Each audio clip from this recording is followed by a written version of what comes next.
नमस्कार, आप सभी का स्वागत है। मैं हूं आपके साथ शुभेंदु सिंह और रुक कर रहे हैं इस वक्त की बड़ी खबर का। और इस वक्त की बड़ी खबर, सीएम योगी का 3 दिनों का उत्तराखंड का दौरा है और मुख्यमंत्री 3 दिनों उत्तराखंड जाएंगे और उनका यह दौरा है। दोपहर 2:15 बजे जौलीग्रांट एयरपोर्ट पहुंचेंगे मुख्यमंत्री। 2:55 पर महायोगी गुरु गोरक्षनाथ कॉलेज पहुंचेंगे और यमकेश्वर में महंत अवैधनाथ की प्रतिमा का मुख्यमंत्री के द्वारा अनावरण किया जाएगा और यमकेश्वर के गुरु गोरखनाथ महाविद्यालय में अनावरण करेंगे। तो ये 3 दिवसीय दौरा है मुख्यमंत्री योगी आदित्यनाथ का और सीएम योगी का 3 दिनों का ये उत्तराखंड दौरा है। ये अपने आप में बेहद खास है। दोपहर 2:15 पर जौलीग्रांट एयरपोर्ट मुख्यमंत्री पहुंचेंगे और 2:55 पर महायोगी गुरु गोरक्षनाथ कॉलेज पहुंचने का उनका कार्यक्रम है। वहीं यमकेश्वर में महंत अवैधनाथ की प्रतिमा का अनावरण करेंगे और साथ ही साथ 3 दिनों का मुख्यमंत्री का उत्तराखंड का दौरा। तो उत्तर प्रदेश के मुख्यमंत्री योगी आदित्यनाथ का उत्तराखंड का यह 3 दिवसीय दौरा है। दोपहर 2:15 बजे जौलीग्रांट एयरपोर्ट पर मुख्यमंत्री पहुंचेंगे। 2:20 पर जौलीग्रांट से यमकेश्वर हेलीपैड पहुंचेंगे और उसके बाद 2:55 पर महायोगी गुरु गोरक्षनाथ कॉलेज में वो शामिल होंगे, वहां पर पहुंचेंगे।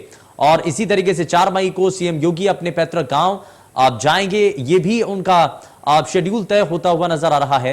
यानी कि आप वो एक लंबे समय से जब अपने पैतृक गांव नहीं पहुंचे, तो ऐसे में अब जब वो अपने पैतृक गांव पहुंचेंगे तो बाकायदा इसको लेकर के उत्साह नजर आ रहा है गांव के लोगों में। उनका जो पूरा गांव है, वहां के जो लोग हैं, उनके साथ के जो अब लोग रहे हैं, उनमें बड़ा एक उत्साह और हर्षोल्लास की स्थिति नजर आ रही है। साथ ही साथ पूरे गांव को सजा दिया गया है। ये आप तस्वीरें भी देख रहे हैं। पूरी तैयारियां इस दौरान की गई हैं क्योंकि मुख्यमंत्री योगी आदित्यनाथ अपने पैतृक गांव आने वाले हैं। और साथ ही साथ 3 दिवसीय उनका यह उत्तराखंड का दौरा है। 2:20 पर जौलीग्रांट से वो यमकेश्वर हेलीपैड की तरफ जाएंगे।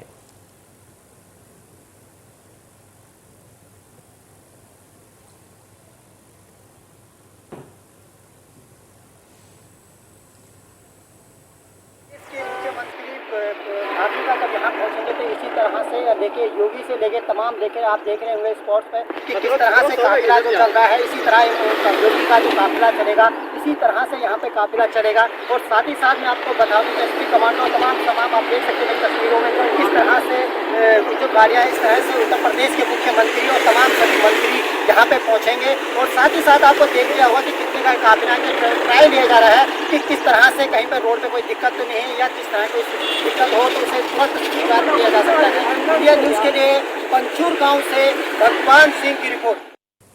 और ज्यादा जानकारी के साथ हमारे संवाददाता भगवान सिंह जुड़ चुके हैं। क्या अभी तक जानकारी मिल रही है? 3 दिनों का ये दौरा है मुख्यमंत्री का और उत्तराखंड पहुंच रहे हैं, तो बाकायदा इसको लेकर के शेड्यूल तय हो चुका है। क्या अभी तक जानकारी है?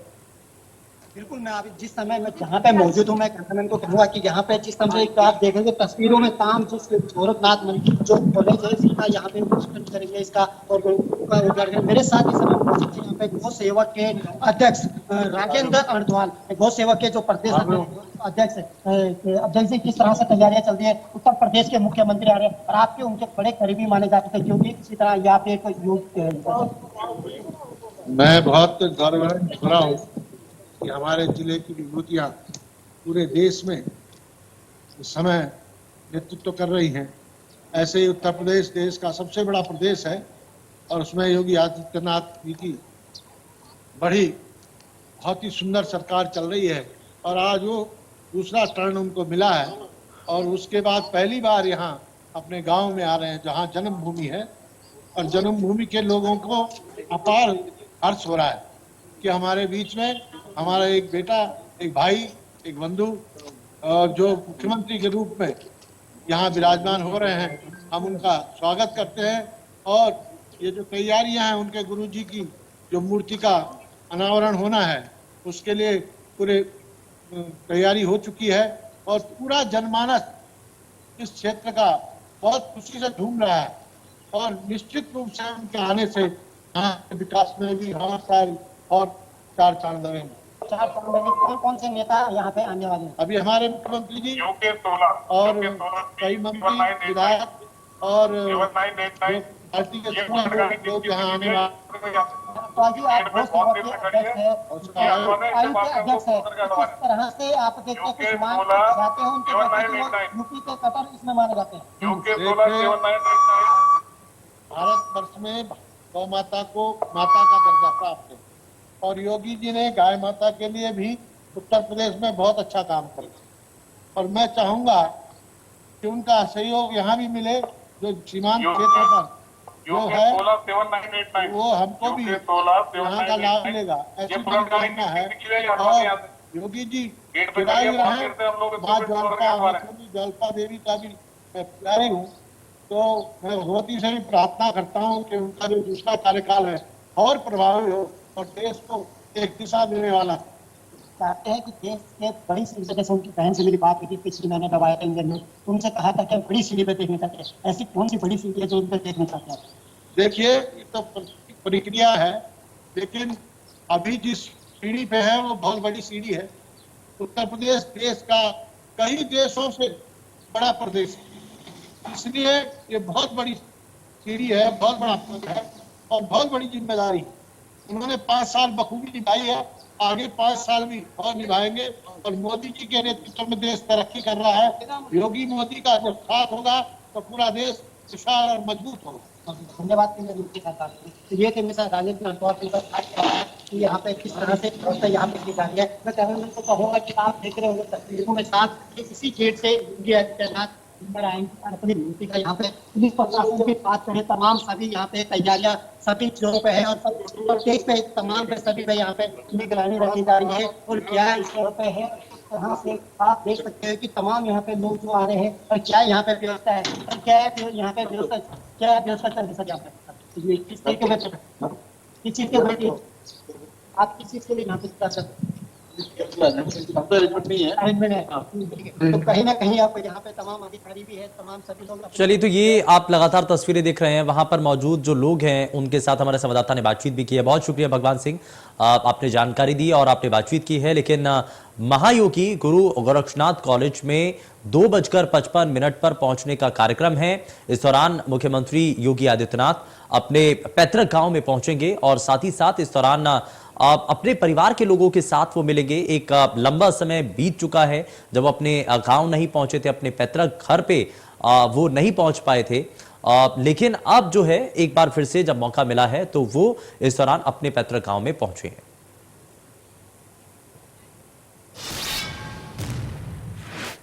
विश्व प्रसिद्ध गंगोत्री और यमुनोत्री के कपाट खुल चुके हैं और पूजा अर्चना के साथ श्रद्धालुओं के दर्शनार्थ गंगोत्री धाम के कपाट खोल दिए गए हैं। 11:15 पर खोले गए कपाट और सीएम धामी दरअसल इस दौरान पर मौजूद रहे हैं और जब कपाट खोले गए हैं तो उस दौरान मुख्यमंत्री धामी इस दौरान मौजूद रहते हैं। तो यानी कि अब शुरुआत हो चुकी है, गंगोत्री और यमुनोत्री धाम के कपाट खोले गए हैं। ये तस्वीरें लगातार आप देख रहे हैं। पूजा अर्चना के साथ श्रद्धालुओं के लिए कपाट खोल दिए गए हैं, यानी कि गंगोत्री धाम के कपाट सुबह 11:15 बजे खोल दिए गए हैं और कपाट खुलने के दौरान मुख्यमंत्री पुष्कर सिंह धामी इस दौरान मौजूद रहे हैं। तो ये आप देख रहे हैं, आस्था का सैलाब है, लोगों को इंतजार भी था, गंगोत्री और यमुनोत्री धाम के कपाट खुलने का इंतजार कर रहे थे लोग, लेकिन अब ऐसे में यहां पर कपाट खुल चुके हैं और मुख्यमंत्री इस दौरान खुद मौजूद रहते हैं। वो इस ऐतिहासिक पल के क्षण के खुद गवाह बनते हैं और इस दौरान जो श्रद्धालु हैं वो गंगोत्री और यमुनोत्री धाम में पहुंचे। और ये आप सीधे तस्वीरें देख रहे हैं, आप पूजा अर्चना करते हुए मुख्यमंत्री पुष्कर सिंह धामी को आप देख रहे हैं और साथ ही साथ इस दौरान दरअसल गंगोत्री और यमुनोत्री में जब कपाट खुल चुके हैं तो ऐसे में खुद अपने आप को इस ऐतिहासिक पल का वो साक्षी बनाना चाहते हैं, वो बनना चाहते हैं इस ऐतिहासिक पल का साक्षी और इसीलिए उसी से जुड़ती हुई ये तस्वीरें जहां पर पुष्कर सिंह धामी पूजा अर्चना करते हुए मंदिर परिसर में नजर भी आ रहे हैं। और साथ ही साथ ये तस्वीरें भी आप देखिए, जब कपाट खोल दिए जाते हैं तो उसके बाद श्रद्धालु जो कि एक लंबे समय से इंतजार कर रहे थे और आप देखिए गंगोत्री और यमुनोत्री धाम के जो कपाट हैं उनके खुलने का इंतजार किया जाता है, श्रद्धालु इंतजार करते हैं और जैसे ही कपाट खुले वैसे ही आप देख रहे हैं लोगों की जो भीड़ है, श्रद्धालुओं के मन में जो आस्था का सैलाब है वो उमड़ता हुआ नजर आता है। लोगों की भीड़ मंदिर की तरफ आती हुई नजर आती है और चारधाम यात्रा की विधिवत तौर पर अब यहां से शुरुआत मानी जाती है। गंगोत्री और यमुनोत्री धाम के कपाट खुल चुके हैं और इसी से जुड़ी हुई ये सीधी तस्वीरें आप देख रहे हैं। दरअसल मुख्यमंत्री पुष्कर सिंह धामी गंगोत्री और यमुनोत्री धाम के जब कपाट खुले तो उस वक्त खुद वो वहां पर मौजूद रहते हैं और ये आप तस्वीरें भी देख रहे हैं जहां पर मुख्यमंत्री नजर आते हैं, पूजा पाठ करते हुए नजर आते हैं। विधि विधान के साथ जब पूजा अर्चना की जाती है गंगोत्री और यमुनोत्री में कपाट जब खोल दिए जाते हैं, सुबह 11:15 बजे कपाट खोले जाते हैं और ये आप देख रहे हैं माथा टेक करके आशीर्वाद लिया जाता है और उसके बाद पूजा अर्चना अंदर मंदिर परिसर के अंदर जाकर के की जाती है। तो पूजा अर्चना के साथ श्रद्धालुओं के दर्शनार्थ भी खोल दिए गए हैं और साथ ही अब जो सभी श्रद्धालु हैं उनके लिए भी आप गंगोत्री और यमुनोत्री धाम के जो कपाट हैं वो ऐसे में अब खोल दिए गए हैं और कपाट खोलने के दौरान मुख्यमंत्री पुष्कर सिंह धामी खुद इस दौरान मौजूद रहते हैं और ये आप देख रहे हैं बड़े ढोल नगाड़ों के साथ, गाजे बाजे के साथ जो डोली है वो निकाली जाती है और साथ ही साथ इसमें गंगोत्री और यमुनोत्री धाम में जब कपाट खोले जाते हैं तो बड़ा भव्य आयोजन किया जाता है। ये आप तस्वीरें भी देख रहे हैं और ये बड़ी ऐतिहासिक तस्वीरें हैं। ये अपने आप में वो क्षण हैं जिनको देखना हर एक श्रद्धालु के मन में एक उम्मीद रहती है और आप इन तस्वीरों के जरिए वो तस्वीरें देख पा रहे हैं।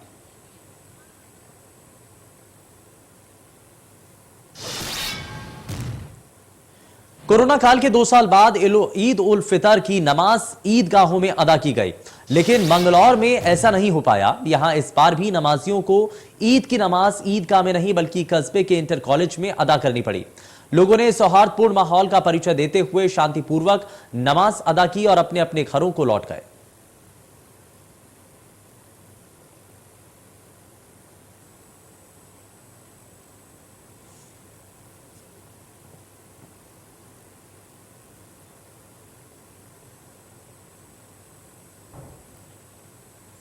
तो इंटर कॉलेज में ईद की नमाज अदा की गई है और कोरोना संक्रमण के बाद जब ईद उल फितर का जो नमाज है वो अदा की गई तो ऐसे में जितने लोग हैं वो सभी पहुंचे और ईद की नमाज अदा करने के लिए बाकायदा व्यवस्थित तरीके से सभी ने शांति का परिचय दिया। लोगों ने शांति का परिचय देते हुए ईद की नमाज अदा की है और ईदगाह में दरअसल पानी भरा हुआ नजर आता है, लेकिन लोगों ने शांति का परिचय दिया। इंटर कॉलेज में ईद की नमाज अदा की गई है। तो ये आप देख रहे हैं तस्वीरें जहां पर ईद की नमाज अदा की गई और बड़ी संख्या में ज़ायरीन वहां पर पहुंचते हैं और ईद की नमाज इस दौरान अदा की गई है। तो इंटर कॉलेज में ईद की नमाज अदा की गई है, उसी से जुड़ी ये तस्वीरें आप देख रहे हैं।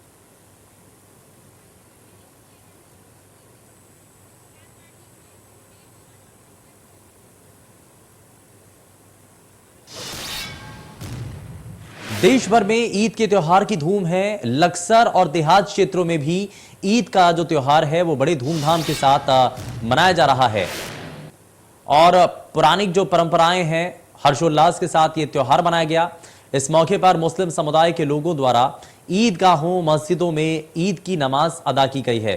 तो देश भर में ईद मनाई जा रही है। मुस्लिम समुदाय ने ईद की नमाज अदा की है, धूमधाम के साथ ईद का त्योहार मनाया गया। अमन चैन की दुआ कायम की गई है और ये अमन चैन की दुआ मांगी गई है। गले मिलकर के इस ईद के त्योहार को मनाया जाता है और कोशिश यही की जाती है क्योंकि ईद के इस त्योहार को लेकर के ये माना जाता है कि ये हर्षोल्लास और साथ ही साथ शांति बनाए रखने का, एक दूसरे के साथ मेलजोल बनाए रखने का ये त्योहार होता है। और ऐसे में मुस्लिम समुदाय ने ईद की नमाज अदा की है और बड़े हर्षोल्लास के साथ ईद का त्योहार मनाया जा रहा है। ये तस्वीरें आप देख रहे हैं और मुस्लिम समुदाय ने ईद की नमाज अदा की है और इसी के साथ आप ये देख रहे हैं कि बड़े हर्षोल्लास के साथ ईद का ये त्योहार मनाया जा रहा है। और साथ ही साथ इसमें जो सभी ज़ायरीन वहां पर पहुंचते हैं आप एक दूसरे को गले लगा करके जितने गिले शिकवे हैं उनको दूर करने के साथ साथ एक नए सिरे से ईद के इस त्योहार पर आगे अपने रिश्तों को मुकम्मल करने के लिए कहा जाता है और साथ ही साथ इस दौरान दुआ मांगी जाती है कि अमन चैन कायम रहे।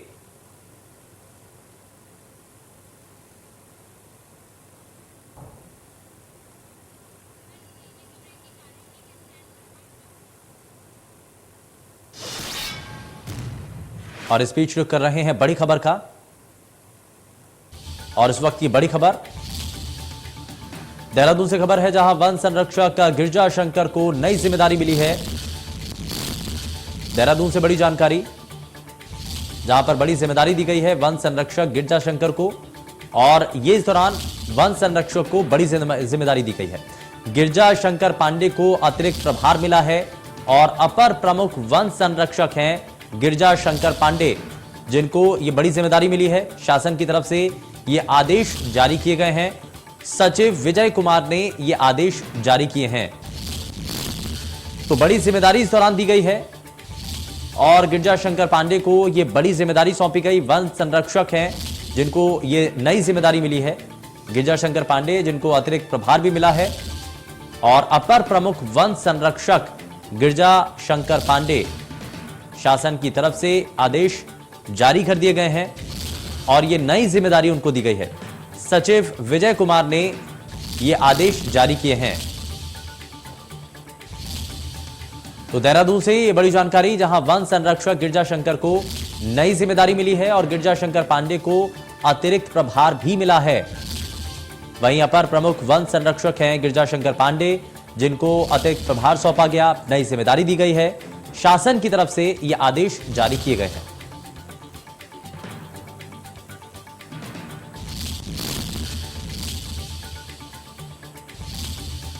तो देहरादून से बड़ी जानकारी, जहां पर वन संरक्षक गिरिजा शंकर को यह नई जिम्मेदारी मिली है। गिरिजा शंकर पांडे को अतिरिक्त प्रभार मिला है। वहीं अपर प्रमुख वन संरक्षक हैं गिरिजा शंकर पांडे, जिनको यह बड़ी जिम्मेदारी मिली है। शासन की तरफ से आदेश जारी किए गए हैं और बाकायदा ये आदेश जारी किए गए। सचिव विजय कुमार ने ये आदेश जारी किए हैं। तो वन संरक्षक को यह अतिरिक्त जो जिम्मेदारी है वो दी गई है, नई जिम्मेदारी दी गई है। गिरिजा शंकर को यह बड़ी जिम्मेदारी मिली है और गिरिजा शंकर पांडे जिनको अतिरिक्त प्रभार सौंपा गया है। तो अपर प्रमुख वन संरक्षक हैं गिरिजा शंकर पांडे, जिनको नई जिम्मेदारी मिली है। शासन की तरफ से बाकायदा ये आदेश जारी किए गए हैं।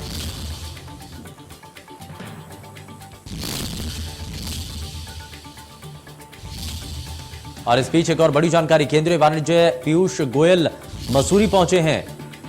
2 दिवसीय निजी दौरे पर मंत्री पीयूष गोयल हैं और सुरक्षा के इस दौरान पुख्ता इंतजाम किए गए हैं। तो कड़े बंदोबस्त किए गए हैं। 2 दिवसीय निजी दौरे पर केंद्रीय मंत्री पीयूष गोयल पहुंचे हैं और 2 दिवसीय निजी दौरे पर केंद्रीय मंत्री पीयूष गोयल, और इस दौरान उनका यह निजी दौरा माना जा रहा है। लेकिन केंद्रीय मंत्री पीयूष गोयल मसूरी पहुंचे हैं और 2 दिवसीय निजी दौरा है उनका, जहां पर केंद्रीय मंत्री पीयूष गोयल पहुंचे हैं। तो मसूरी में वो निजी दौरे पर पहुंचे हैं। सुरक्षा के लिए बाकायदा पुख्ता इंतजाम किए गए हैं और 2 दिवसीय उनका ये निजी दौरा है।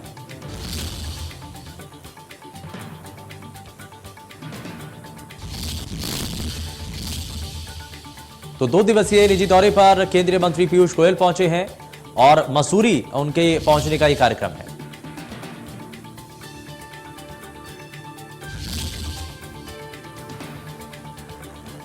फिलहाल के लिए बस उतना ही।